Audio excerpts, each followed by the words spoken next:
The next thing I'd like to do is to create another glow light effects for those two lamps. You can see here there's a pink light coming across like a triangle, basically the reflection. So this is the light effect of the pink color dropping from the top left right here and going all the way down. Same goes, there's another one that's opposite to it right here.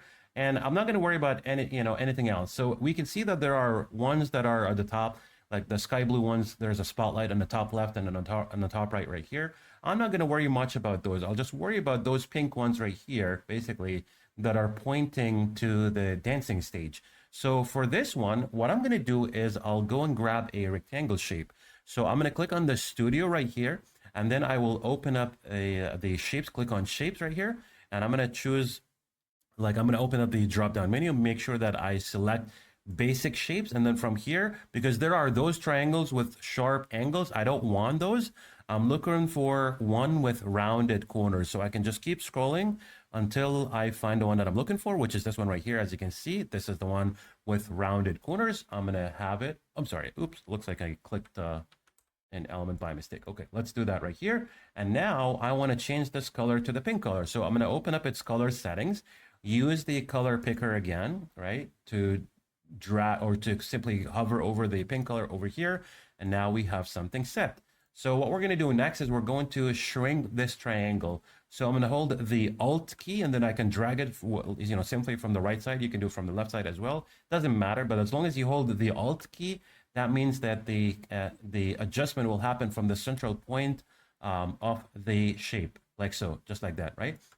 And then from here, what you want to do next is simply just rotate it a little bit, like so, and then place it basically, right here. Now, what you want to do next is also make sure that you extend the layer in the timeline until the end of the track, just like so. And then now we want to turn this into a glow light. But first, what we want to do next is we're going to, create an animation so we can have it, swing basically, right? And in order to do that, is that I need to change the anchor point.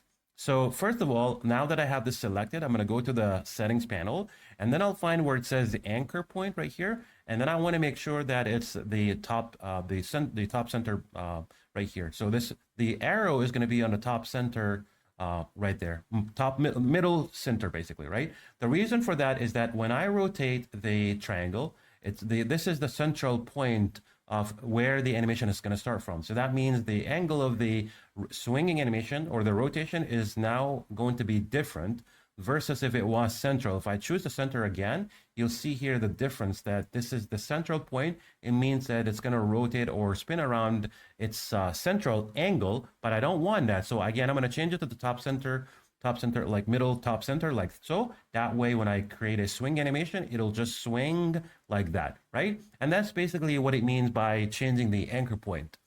So now that we've done that, we want to turn this into a glow light. So we will do the same thing. So I'm going to go to the effects tab right here, scroll a bit down, find the blur effect, drop that one over here. And then I'm going to increase the strength like so. Let's do something like 300 like this. And now we are going to create a swing animation. Before I create a swing animation, I'm going to make a duplicate because we need one, that's going to be the opposite to it. So I'm going to make a duplicate for this one. So selecting it and then click on the duplicate button to create a duplicate. Then I'm going to adjust its angle like so. And then I'm going to grab it and put it on the opposite side, just like that, right? And now what we're going to do next is we want to create an animation for this. So here's what we want to do. We're going to select the first one. We will go to motion, and then we will click on loop. You'll find rotation, click on that. Swing, as you can see, this will be the swing right here. Again, I'll do the number of loops as, let's do 10 or 11 loops for this one. And it's set to 20% loop. So let's extend the animation button on the timeline or on the layer until the end. And then watch this, how it looks like. If we like it, we keep it. If not, we adjust it. So let's play. Okay, it looks like for this length, it's actually pretty fast. So I'm going to need to decrease the number of loops. It looks like it's speedy. So let's try and do 5 loops and then go back from there. Take a look, and there you go. Yep, looks just fine. So now we could do the same for the other one. So I'll just go back in there like to the very beginning with my playhead.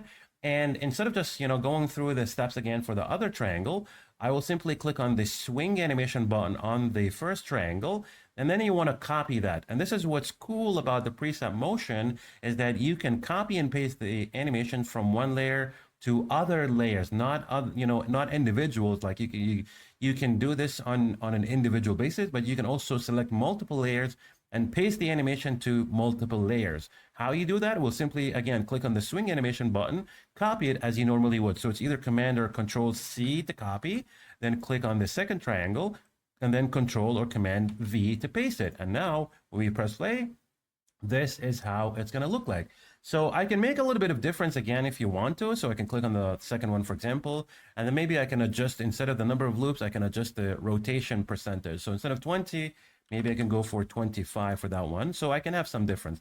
Now I'm going to go back in there like so. And yep, everything looking good so far.